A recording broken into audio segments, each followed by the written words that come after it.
How to turn off Siri suggestions on iPhone or iPad. Hello everyone, I am Shaka and welcome to our channel.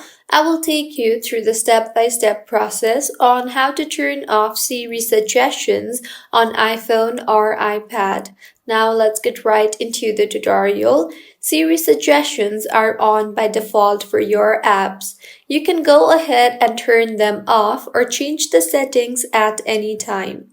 So go ahead and launch the settings application on your device and further scroll down and tap on the Siri and search option. Scroll down again and firstly, under the suggestions from Apple tab, toggle off all these toggle buttons, that is, toggle off the button for allow notifications, show in app library, show when sharing, and show when listening.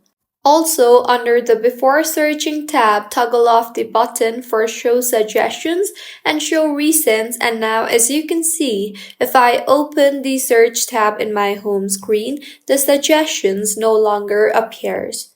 So this is how you can turn off suggestions on iPhone or iPad. If you find this tutorial helpful, please make sure to like the video and do subscribe to our channel for more contents like this. Thank you for staying with us until the end.